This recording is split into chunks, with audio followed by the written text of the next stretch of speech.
Welcome back to Inside Personal Growth. This is Greg Voisen, the host of Inside Personal Growth. And Emily, as I do every time I come on one of these shows, it's been 15 years now.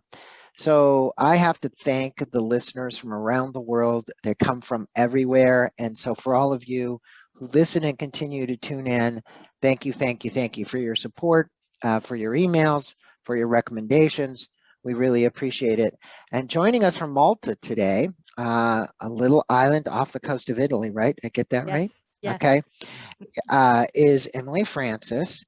And Emily was referred to me by Dr. Steve Berman.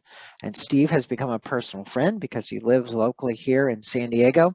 And I actually do hypnosis with Steve. So I just want to thank you for being on the show. Emily, good day to you. What time is it in Malta right now? Thank you, Greg. It's 6 p.m. here. So it's good. It's 9 a.m. your time, right? It is. Okay. But this makes it for a very small world. But I do want to let my listeners know a bit about you. Emily Francis is the host of an internet radio show called All About Healing on Healthy Life Radio. So you can tune into her on Healthy Life Radio. She has a bachelor's degree in exercise science and wellness, as well as a master's of science and physical education.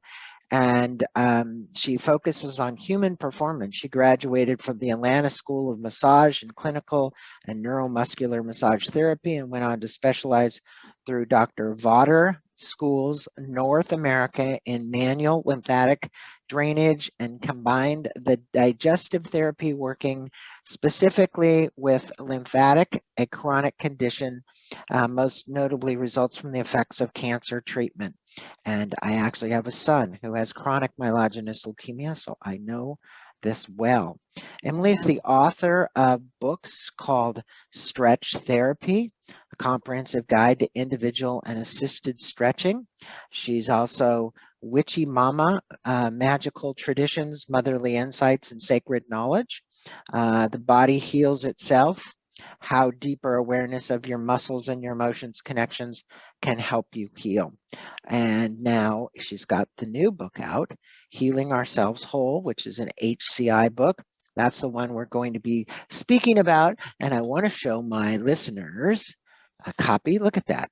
They got it double duty here. Now, for those of you who are not tuning in on YouTube, you don't get to see this, but it's a beautiful cover. But more importantly, what's inside is so important because I look at it almost like a guidebook. So, Emily, you have 3 other books, but Healing Ourselves Whole seems to be this connecting of all of your work, like the body as a body worker. Yes. You really put your heart and soul into it. I could tell as I was reading through it. What makes this book different from the others that you've authored, 1, and 2, if you would, let our listeners know the difference. A lot of them don't know what a body worker is. So It's like, so what is a body worker and what makes this book so different? So a body worker is somebody who does hands-on therapeutic work. So I do clinical and neuromuscular massage therapy. I also practice Reiki and I practice lymphatic drainage. So I'm working with your physical, energetic, and spiritual body. And I'm blessed because I put my hands on your skin. I drape you accordingly. People are undressed under the covers. You're draped accordingly. I create a safe space. And then we together dialogue with your body. So it's not a spa. I don't like it's not what you would go to just get relaxed. The work that I do is to help you get in tune with the messaging system of your body, because the muscles speak all the time.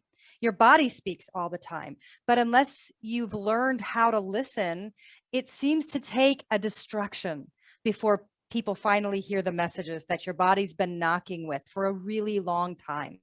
So a body worker to me is a sacred practice, all encompassing, hands-on, that helps you know how to heal from inside and learn how to listen to your own body.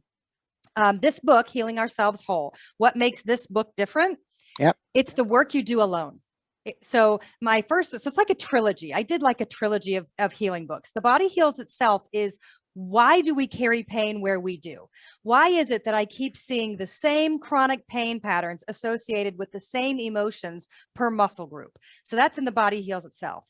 Whole body healing is who is our team that we need to assemble if we're going to if we're going to need to do some healing, real healing. So let's say somebody gets a diagnosis. You cannot just treat the physical. So this book is more of your manual for the physical, the emotional, the energy body, and the spirit body, and who lives under those guides. But this latest book, Healing Ourselves Whole, is the work you do alone. Right. And that's what I really wanted to get to, because I can't see people one-on-one. And only, I've been teaching that for almost 20 years. We dialogue, we learn, but really at some point, can't we give that wisdom to the person themselves? Shouldn't there be a point where they don't have to see me, where I can give them everything that I have and all the years that I've been studying? I've been studying health and healing for 25 years. 25 years out of my 46 years. So half my life, I have been studying anatomy, physiology, kinesiology, the way that the body works, all the different things. But going to massage school changed the way that I view the body and the way that I understand it. And so finally, this book is, how do you do the work alone? Because how many people have you talked to in your life when you're trying to do really deep healing, and all these healers, they say, you have to do the work. You have to do the work. Well, what do you know how to do if nobody's taking you through and teaching you your own path and helping you understand how your body communicates? Because it's not the same messaging. Well, and that is what makes this book different, is this is kind of a self-guide. That's why I said it's a guidebook. There's a lot of places to journal, to write, to answer questions. And I think a lot of books are that way, but not a lot of books about your body, right? So, Right. we see this in self-help books, but this is really even the deeper dive into self-help, if you want to call it that, or healing. And you mentioned that the body is full of magic and wisdom, and I agree with you on that. Yet we spend decades ignoring it in pursuit of other avenues by which to recover and heal, no matter what it is. Why do you believe we ignore the signs, which I would say probably 90% of the people out listening to this have ignored a sign at one time or another that something's wrong and needs healing? And, if this magic and wisdom is there, Emily, which we know it is, your role through this guidebook is to allow people to learn how to tap into it. So what advice would you give to our listeners? Well, I first want to answer when you said, why do 90% of the people not know how to do this? And I believe that it's because not enough body workers are writing books. So all of the healing and the teachings that we're getting are brain dominant. It's cognitive therapy, which is ideal, but there's a strong belief that the mind governs the body. And I believe it's the body governs the mind. I believe that you have to figure out through which kind of person you go, what comes first, the chicken or the egg. A person who's not comfortable being touched, you have to go through the mind. You have to go through the mind to harness the body. But a person who doesn't want to delve into that sort of diagnostic conversation for years on end, you can get right into that body and get right to it. There's a lot of people that have come to me over the years and said, you just saved me more than 10 years of therapy. I get it. I get what my body is saying. There's an unlock key in your body. There's an unlock key in your mind. The keys are not the same. So What we would just you have to figure say, it out. Emily, about people being vulnerable to that work? The reality is that Brene Brown's done a lot of work on vulnerability. Um, I've had body work done, and I know when you say, you just mentioned touching somebody and you have to enter a different way, some people are not receptive to that, and they don't actually want to tell the truth about what's going on. But you have, I'm not saying a special power, but as a body worker, you can read this. You Yes. know what they're not telling you, right? Yes. Yes. And so how do you pick up that conversation with somebody who's not telling you the truth about what's really going on? I have to tell you, I don't really meet those people. And Okay. here's really what it is. For one, people find me when they're ready to make a shift. Okay. It's not like I'm chasing people down going, hey, get body work. They're Right. calling me. They're Right. hoping for this to be an outcome. When my hands touch somebody's body, I don't know what it is, but my hands are really direct communicators in a way that my mind doesn't really work. It's as soon as my hands are on the body, I can find where it is that you're signaling. And then I ask a few prompting questions, but it's not like I touch and go, oh, okay, I feel this. That's very judging. So a lot of times too, people are nervous because they think, what do you know? What do you know about me? Oh my Right. gosh. And I try to come in. I always give the same speech. You're in a safe space. This is a non-judging space. You're allowed to say anything you want. You don't have to say anything you don't want to. This is completely about you.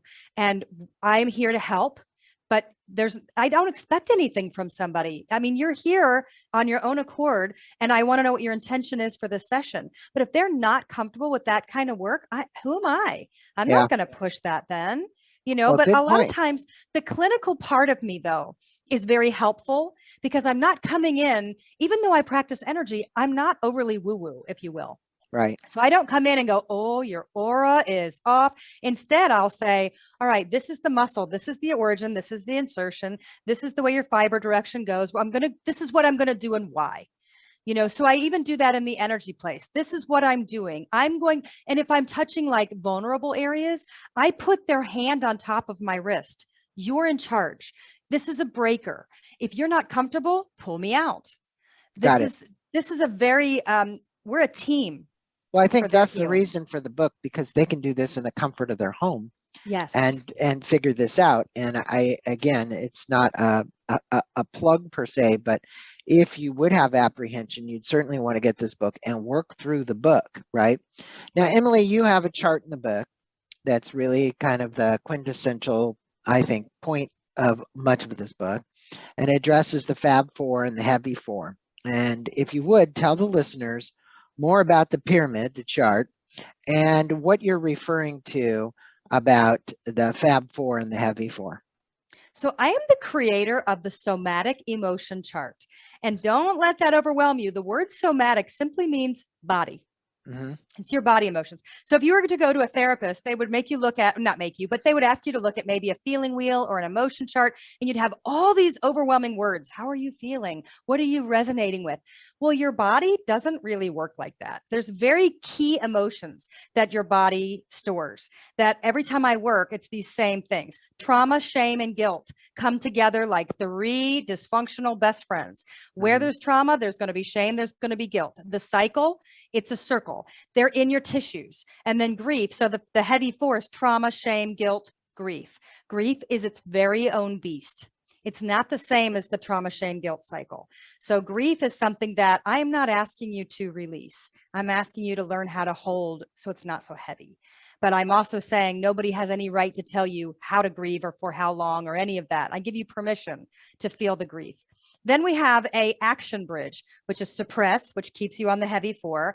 Process, which means nothing's moving. You're just willing to let the memories come up off the tissues. And then release. And that takes you to the fabulous four emotions, which is happy, joy, connected, and empowered. And I believe with all of my heart from all of my years that the same way the muscle memory absorbs trauma is the same way the muscle memory absorbs joy.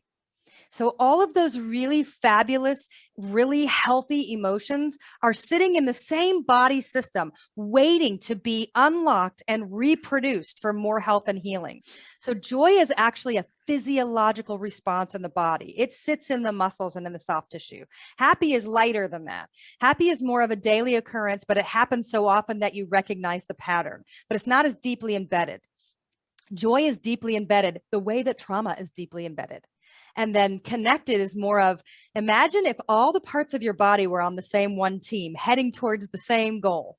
So there's nobody that's fighting this, right? So instead of magnets going positive to positive, negative to negative, and they're all repelling, now they're lining up and they're going in the same direction for your healing. And then finally, you're taking that happy, that joy, that connected, and you are now empowered when you're to the point where you can take that out into the world around you and not be offset by the world. You're still holding that pattern now. You're able to hold that joy place and you're able to hold that connectedness. And now you have your own personal power, hence making you empowered. And I think that's the ultimate goal. Now, in the book, versus somebody coming to you, flying to Malta, sitting on the table with you, you guide people in this process of releasing these emotional experiences that have manifested in pain and suffering, right? Yes. Um, if you would, um, inform the listeners as to how you've already said how this pain and suffering embeds itself into the muscle tissue, and you believe that it's the muscle tissue that actually is basically the cause of that. How do you basically help people release that, understand it better, know where it is, identify it, and let go of it? So here's what we do. In cognitive therapy, it's called a trauma capsule. So when something is too overwhelming for you to handle, the gift of the mind is to eject, and it puts it all into a little capsule, drops into the body, and we'll walk away from it. Okay. My job is to pick up the capsule and open it up because that's what's been dropped in the body. But the way that it comes to me in imagery is a carrot. So it embeds and deeply, deeply plants into the soft tissue, and then it grows roots. So those carrots are implanted in any part of your body. It could be where the point of impact was. It could be something totally where you can't say this is why it's here. So in the meditation, we go to the outside of the body, then into the blood and plasma. We surf through the soft tissue, and then we ask just the one carrot that is in this emotion to reveal itself. So we see the greenery out on the top of our muscle tissue, and it'll just alert us, however that is for you. For me, it's a little ding ding and a light. And then I'll go and I'll imagine myself sitting next to that carrot and letting it tell me the story. Because a lot of times we jump in and go, oh, finally, I've been waiting for this story. And then we push the story onto the carrot, and the carrot's going, no, that's not it at all. It was actually a different experience in your life. What I'm feeling, what's been planted here, you might not even realize has been so impactful. So what I ask people to do is just sit down and listen and let the Mm-hmm. carrot tell you its story without your narrative. And then the way that we do it is we remove the carrot really deep. We grab deep from the green and we pull it up and out of the roots all the way to the last little strings that are hanging off the bottom of the carrot. But the trick is when you release something that's been traumatic, if you don't fill it really quickly with something equally as weighty, you feel really naked, raw, and vulnerable without it, and you summon it back because trauma has lived with us for so long that we get to a point where we don't actually know how to live without it. So Well, we you know, have to fill it. you've dealt with cancer patients for quite a big portion of your Yeah, life, and the lymphatic system, obviously, learning how to release that and understand lymphoma, understand leukemia, understand cancers. Period. Cancer, the word cancer usually scares a patient, pretty much. yeah. I just had basal cell carcinoma removed from my right cheek, and another biopsy yesterday on my leg. So you say, well, that, yes, that's sun damage. You know, you had that happen, but the reality is there is some emotion behind that. I guarantee it. Absolutely. Yeah, I don't know exactly personally what it is. But when you do this, when you did this lymphatic work with people that got very serious forms of cancer, what was the telltale sign for you usually when you were trying to help these people heal and understand why they had cancer? Okay, so here's the difference. My lymphatic drainage work, I treat once you're in remission. I won't actually treat you in cancer treatment because you're dealing with people's plumbing system. So your ability to spread is there. And there's a lot of research on both sides that argue it. But in my heart, I have realized that I'm not going to treat somebody in active treatment for cancer. Okay. However, I'm happy to do energy work. So that's when we get into those dialogues and discussions. But when I do the lymphatic, and I think it's because of the Vader school itself, I'm super clinical. So when we sit down to do lymphatic work, I am not even in dialogue at all because the lymphatic work is everything is 3 sets of 5. So I'm counting the entire time. And the person is falling asleep because it's this whole neurological release to the whole nervous system. And so a lot of times they fall asleep. I'm counting, I'm calming, I'm listening to the waves of the actual liquid under your skin. So if I'm listening that deeply, then I can't take you into this other conversation because I'm too busy listening to where it's moving and where it isn't. Because my job is to bypass. So I work on lymphedema. And lymphedema is a chronic swelling condition, usually because the lymph nodes have been severed or radiated and they don't work anymore. So if somebody's had breast cancer and the whole axilla, the whole armpit doesn't work anymore and their arm is really swollen, my job is to move it to the ribs, to the stomach, to the legs, to the other armpit, to all over the body to get it to digest and come out through the urine. So it's a totally different ball game. And there are practices where they talk about the lymphatic and the emotion, but when it comes to that work, it's like I change hats. Got it. And I become somebody totally different. But it is something that, you were doing, and obviously all of that education and knowledge goes forward into a lot of things that you do throughout the rest of your career. And you state the theme of this book is working with our body's emotions and memory. I think memory is, I should underscore the word memory, to help one heal. Because once it gets set in memory, you've either got to release it out of that memory for it to heal, and that the work does not replace the potential need for medications. You were just kind of talking about, or other counseling methods. Right. What work is required to release the penned up emotions to achieve what you refer to as a fully healthy body in your estimation? That's a hard one because everybody's so different. I understand. So, here's what I actually value myself as: a really great healing matchmaker. Mm-hmm. I'm really good at animal rescue, and I'm good at helping animals find the right house. I can look at certain people and go, I can tell you which dog is meant for you. And I'm usually spot on. Yeah. And it's the same thing with healing. So when people reach out to me, and people email me from all over the world, and I don't charge anything, and I'll sit with it. And then I will tell you what I think would be your best avenue for your alternative treatments with your regular doctor. Don't leave your doctor. That's the other part, is people get really wrapped up in the holistic and go, okay, bye-bye doctors. Don't do that. Right. Have them all and make your team. And that's your best line of defense, is the more knowledge you have and the more helpers. But if you meet these people and they're not helping you heal, then don't go back to them. Find other places. But this is why Dr. Bierman, he's so fantastic. He's still a medical doctor who does the hypnotherapy. He's got it both. He's not going to leave years and years of a medical practice. So if there's something someone needs, they're going to get that. So I try to sit with, when people really email me and go, here's what's going on, here's what hasn't worked. And then I'll sit. And my child has recovery from an autism spectrum diagnosis, which is almost impossible. And I understand that, but it's not totally impossible. And I'm in the book, Autism Essentials, for the chapter on recovery. And I tell people the way that I really went about this was like, I was in 2 years of perpetual meditation. And I know that sounds like, oh, no way, but it was like, I can't have conversations with people that don't know more than me. So I'm going to have to go higher, and I'm going to have to get directives that aren't from my buddies, and that aren't just from this one doctor, because it's shocking how limited their scope of knowledge is when you're talking about special needs. They know their place, and then they poo-poo everything else.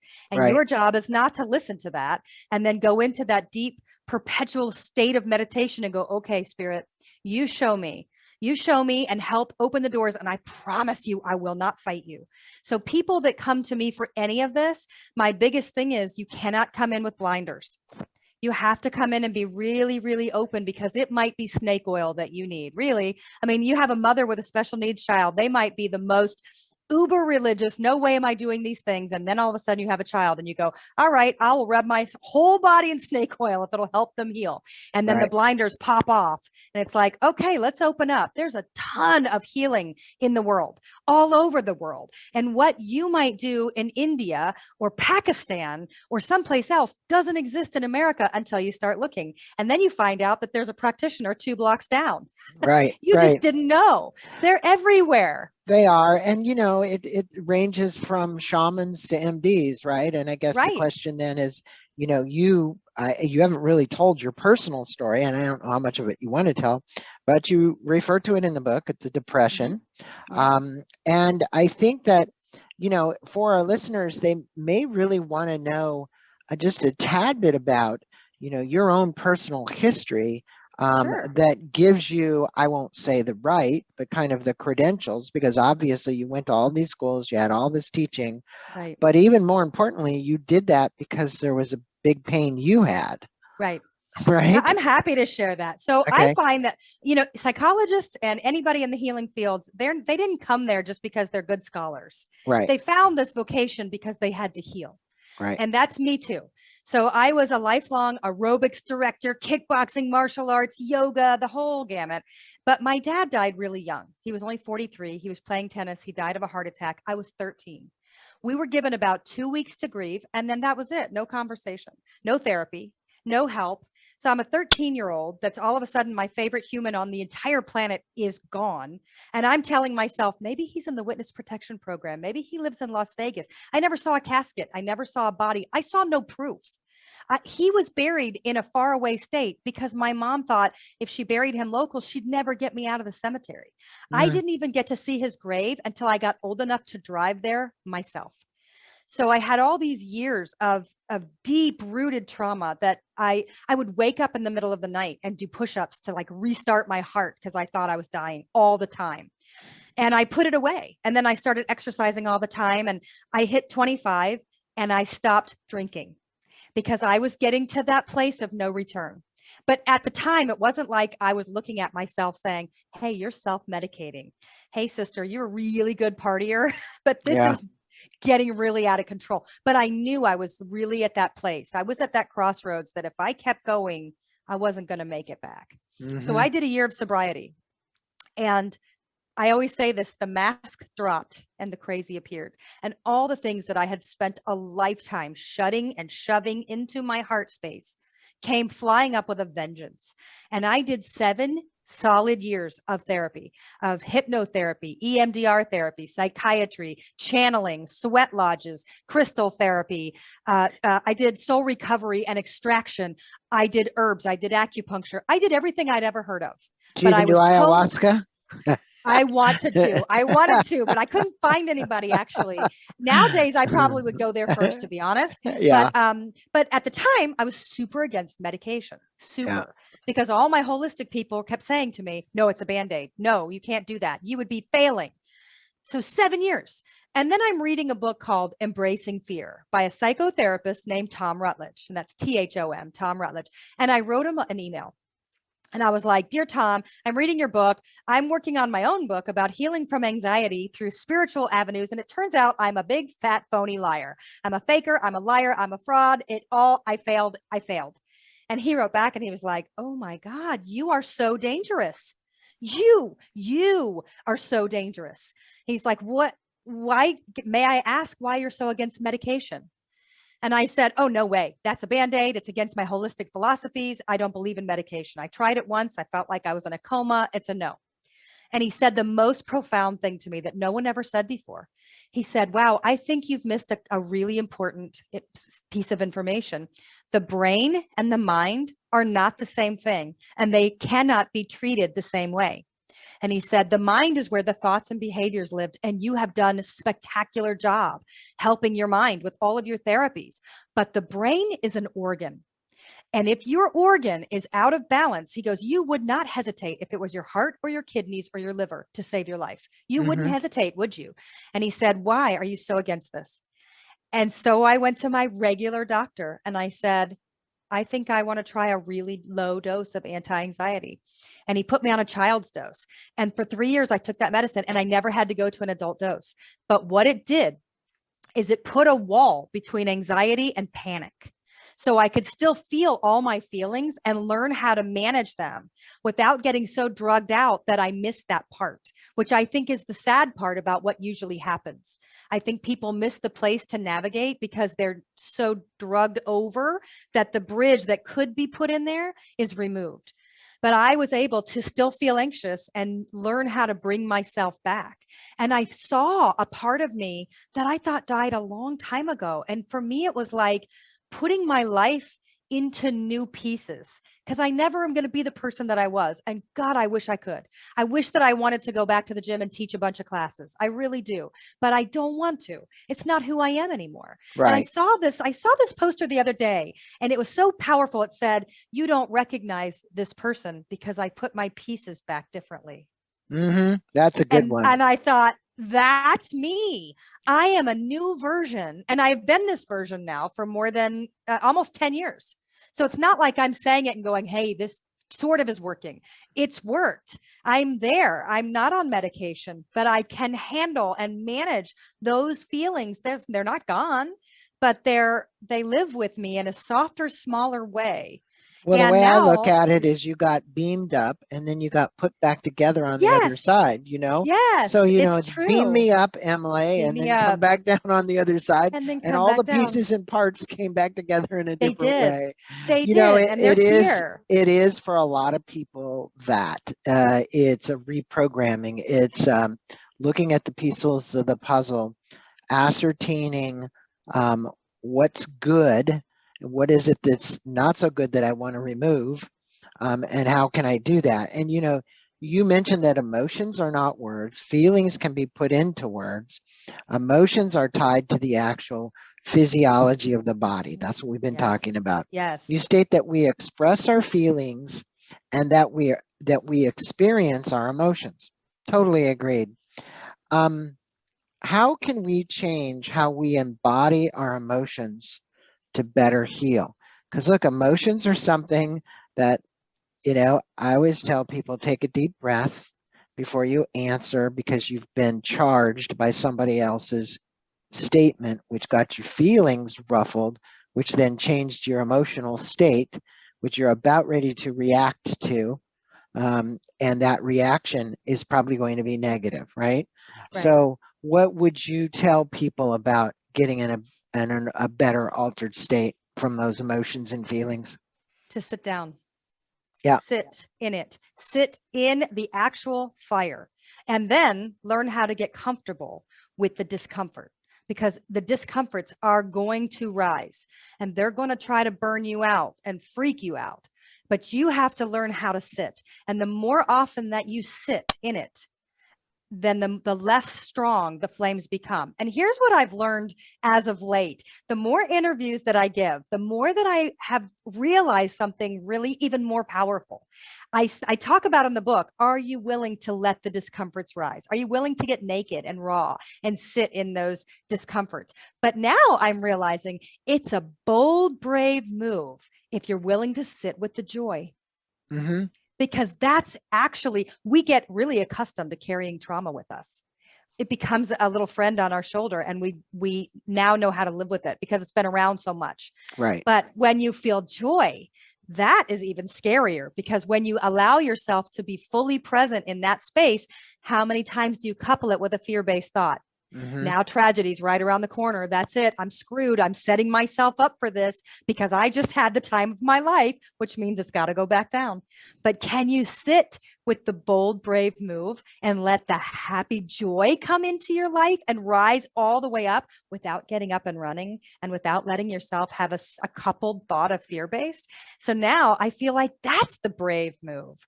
They're both brave moves, but don't just focus only on letting the discomforts rise, because now I think maybe it's the shift in the earth now, but I think more than ever before, ever, we have to learn how to sit when things are really great and let it come in. You know, at the end of yoga, they ask you to lay down for at least 5 minutes, but Right. they don't explain to you that it's because it takes 5 minutes for the muscle memory to absorb the practice you just did. Right. Right. You need No, that it's 5 minutes. You have to. You're talking to your muscles and saying, hey, muscles, this is what we just did. And I want you to remember this so that next time it's even easier. And that's the same thing we want to do. So when you feel an overwhelming joy, let yourself cry in peace and harmony and happiness, but don't leave the space. Take a very good. seat. Very good advice. And I would say that, you know, replacing the negative emotion with the positive emotion, like you're saying, and sitting with it, right? And imbibing in it, right? I'm going to say Yeah. that, you know, Yeah. just like Yeah. you were talking about your alcohol, you're kind of like, you're drinking it in, you're drinking it in. Yes. So, you know, you speak about acute and chronic pain in the book, and you state that the body sends signals to you through the avenues of these aches and pains, okay? Um, People get them all the time. Doesn't matter if they exercise, they do yoga, they do whatever they do, they meditate, they're still bound to have the signals being sent, as you said, out from the brain, down through the nervous system to a spot somewhere that's being triggered by something. Explain to us the difference between acute and chronic pain? So acute is something that happened recently. You can trace it A to B. I have a pain in this part of my body because I hit the table. There's no emotion there. It's a very easy, it's fact. Chronic pain, you can't trace, or you can imagine what it is, but it's not an A to B. It's not easy. It's the same thing that's been knocking so hard that now it's a pain that some people forget they even have. They don't, it's just like something they learn to live with. But here's the thing. Let me give you like a quick over body. When your knees flare up, but you haven't actually hurt your knees, you're stuck in quicksand. You're probably in the middle of a crossroads, trying to make a crucial decision and not making one. Then the knees start acting. The low back governs financial security and also loss, moving forward from loss. Those are really hard to do. So that low back, well, the upper back is betrayal. So, and it's different per side. So the dominant side, usually the right, you had a hand in. It's something that somebody put a knife in your back. You got stabbed in the back. The left side, though, usually the left, but it can be opposite if you're a lefty, is things that happen to you without your part in it. Parents that get divorced. That's betrayal, but you had no say. A child who's diagnosed with an illness. That's betrayal, but you had no say. This isn't something you did wrong. This is something that's happened and you feel betrayed in some capacity because you're blindsided. These are things that happen behind your back. This is the place. And then on top of the shoulders, this is totally different. This is the people that have to be in charge, don't trust other people to be in charge. They're control freaks. They're type A personalities. And this is where it sits. That's different. That's the carrying the weight of the world on your shoulders. But most of the time you choose to do so. So those things can leave. And like elbows are your ability to redirect. Can you? And your neck is what's happening behind your back, but that you're not willing to see. That part you come back into are things going on around you and you're not opening yourself, or you're just so stuck in some place that you're not really looking 360. So you've covered your shoulders, you've covered your back, right and left, your neck. What would you say about somebody who's having hand problems? So your hands are the maps. But this is there's no muscles in your hands. Well, there's no muscles in your fingers. There's muscles in your hands, but no muscles in your fingers. So it comes from the forearms. So if you're having a lot of pain here, you're going to have to look at these forearms. And by the way, please let me say, if you're feeling any sort of carpal tunnel, so here's the test. It's a little stretch. You put your knuckles together, your palms are flat, and then you have to lower the elbows below the plane of the wrists. Okay. So if this is an issue or you're up here, you got to go take a look. But please bypass the orthopedic and go to your acupuncturist and get that treated so that you can avoid surgery, because carpal tunnel surgery is the last thing that you need. It is shocking how many people can find their relief from neuromuscular massage therapy and clinical and acupuncture. Good advice. I just had a friend. The reason I ask is I just had a very good friend who literally has a cast on his right arm. He just had carpal tunnel syndrome. So it was really something. Now, you speak about the research and findings about how our bodies hold that. You said the four, the shame, the guilt, the grief. And you state that the cycle of trauma, shame, and guilt are the hallmarks of disease. I do believe that. Yeah. That right. Those four, that's going to disease. How would you explain to the listeners that are out there right now about those heavy four, right, that are actually then manifesting themselves into some, and I always used to say dis-ease, right? Like a lot of people. We cover ourselves. Right, because that's what it is. And I've always believed that's what it is. But I think that, when you talk about the conscious mind and the subconscious mind, we are not, unless you're doing hypnotherapy or you're having some kind of therapy, you're not always in touch with that subconscious mind. Correct. And what it's doing. You're very seldom in touch with it, actually. Very seldom. I think only people that practice meditation, mindfulness practices, centering, they're more in tune to get into that space. But let me jump from how something like that can manifest itself into dis-ease. And I'm going to take you back into the Chinese medicine scope again. So let's talk about, there's a lung 1 channel right up at the top of the chest. Okay. The lungs in Chinese medicine, the emotion for lungs when you can get sick is incredible sadness. It's grief. And what sits above the lungs? Your chest. What's the most prominent cancer in women? Your breasts. It's all connected in there. So grief and incredible sadness and things that were never, ever released can manifest themselves. Why do men, their most prominent is lung cancer? It's the same answer. When we don't express and we let that fester, it grows roots, and those roots contain poison.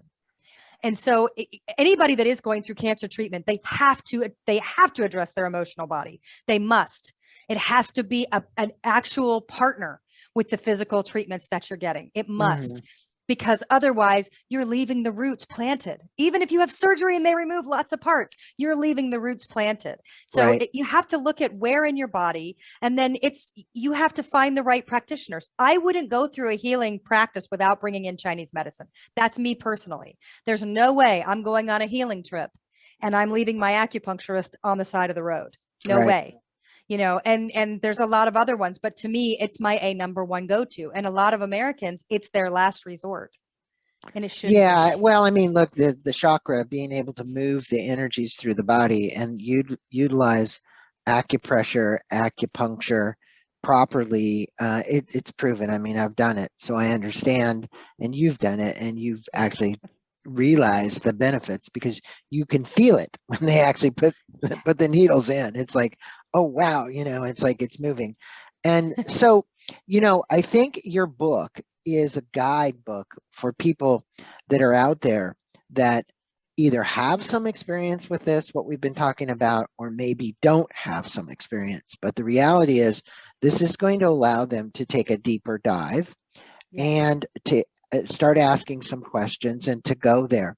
What are the 2 or 3 things, Emily, you'd like to leave our listeners with that you think could be helpful in having them heal themselves?